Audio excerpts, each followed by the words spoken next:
और अब बात करेंगे प्रदेश में कहर ढाती सर्दी की। प्रदेश में मौसम की अब डबल मार देखने को मिलेगी। राज्य में ठंड का सितम जारी है। पूर्वी हवाओं से मौसम एक बार फिर बदलेगा। कई जिलों में बादल छाएंगे और हल्की बूंदाबांदी से गलन भी बढ़ सकती है। तो अब मौसम की डबल मार। वैसे ही जो तापमान है वो लगातार काफी कम चल रहा है, न्यूनतम तापमान, और अब उसके ऊपर से अब बादल और छाएंगे।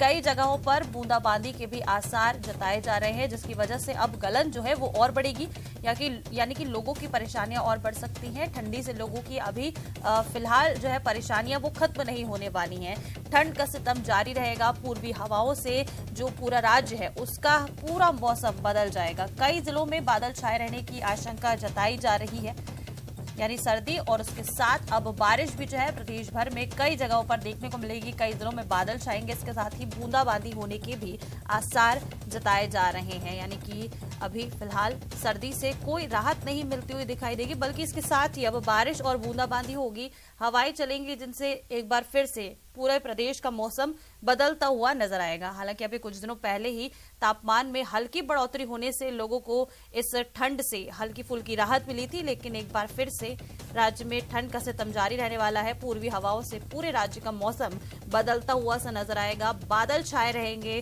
कई जगहों पर बूंदाबांदी से गलन भी बढ़ेगी।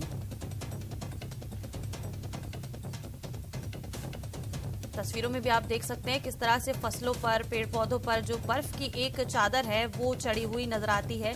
धुंध कोहरा कई जगहों पर देखने को मिलता है, जिससे कि लोग अब दिन में भी अपने वाहनों की हेडलाइट जो है वो जलाकर निकलते हैं। अलाव का सहारा लेते हुए लोग कई जगहों पर दिख जाते हैं, और इसके साथ ही कई जतन करते हुए भी लोग दिखते हैं। चलिए मौसम को लेकर ज्यादा जानकारी लेंगे। सहयोगी दौलत हमारे साथ सीधा जुड़ रहे हैं। दौलत, अगर बात की जाए कि एक बार फिर से एकाएक जो मौसम है वापस बदलने को दिखेगा, डबल मार एक तरह से मौसम की देखने को मिलेगी। सर्दी तो है ही, ये भी आशंका जताई जा रही है कि बादल छाए रहेंगे, बूंदाबांदी भी हो सकती है। टेम्परेचर को लेकर भी जानकारी दीजिएगा दौलत। जी बिल्कुल ऋषिका, बताना चाहूंगा कि जिस तरह से मौसम विभाग ने जो अलर्ट दिया है बारिश में बदलाव को लेकर के, टोंक जिले की बात करें तो गलन की वजह से सर्दी में काफी बढ़ोतरी हुई है। हालांकि मौसम विभाग की बात करें जो बादल छाने की, तो बादलों की स्थिति में आपको तस्वीरों के जरिए दिखाता हूं। फिलहाल जो बादल है वो एकदम साफ है, और लेकिन सर्दी का जो असर है वो लगातार जारी है। धुंध जो है आज काफी ज्यादा मात्रा में है, और सर्दी की वजह से लोगों को घरों से निकलना है वो काफी मुश्किल हो गया। कुछ लोग हमारे साथ मेरे यानी कि साथी जो राहुल है उसको बताना चाहूंगा कि जो लोग हैं, आप देखिए जिस तरह से सर्दी के जितने भी कपड़े होते हैं अच्छी तरह से पहनकर बाहर निकले हुए। ये कुछ कामकाजी जो लोग हैं वो हमारे साथ निकले हुए। सर्दी का असर है बहुत तेज है। क्या कहेंगे सर्दी को लेकर? कोहरा बढ़ गया है वहां पर, तो लोगों की जो जनजीवन है उस पर भी असर पड़ रहा होगा। हमारे साथ सहयोगी अशोक भी श्रीगंगानगर से जुड़ रहे हैं। अशोक, जैसा कि अभी दौलत बता रहे थे कि वहां पर कोहरा देखने को मिल रहा है टोंक में, श्रीगंगानगर की स्थिति बताइए फिलहाल कैसी है? बूंदाबांदी होने के आसार जताए जा रहे हैं अशोक।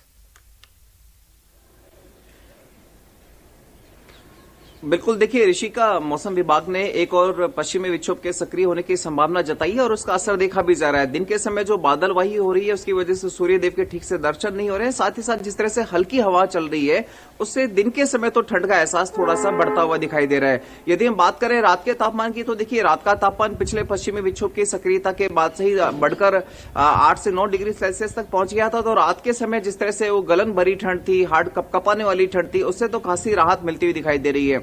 बात करें यदि कोहरे की, तो देखिए श्रीगंगानगर जिला मुख्यालय पर तो कोहरा नहीं है, लेकिन हाँ ग्रामीण क्षेत्रों में हल्का कोहरा जरूर देखा जाता है। चूंकि ग्रामीण क्षेत्रों में इस समय खेत में पानी लगने का काम किया जा रहा है, फसलों को पानी दिया जा रहा है, तो ग्रामीण क्षेत्रों में कोहरा जरूर देखा जाता है। और मौसम विभाग ने जिस तरह से आगामी दिनों में यानी कि 24 से लेकर 27 जनवरी तक पश्चिमी विक्षोभ की सक्रियता के चलते श्रीगंगानगर सहित हनुमानगढ़ के अंदर मावठ या हल्की बारिश होने की जो संभावना जताई है, उससे किसान तबका काफी उत्साहित नजर आ रहा है, क्योंकि इस समय खेतों में लोगों की दिनचर्या में भी बदलाव देखने को मिल रहा होगा। बहुत ही शुक्रिया।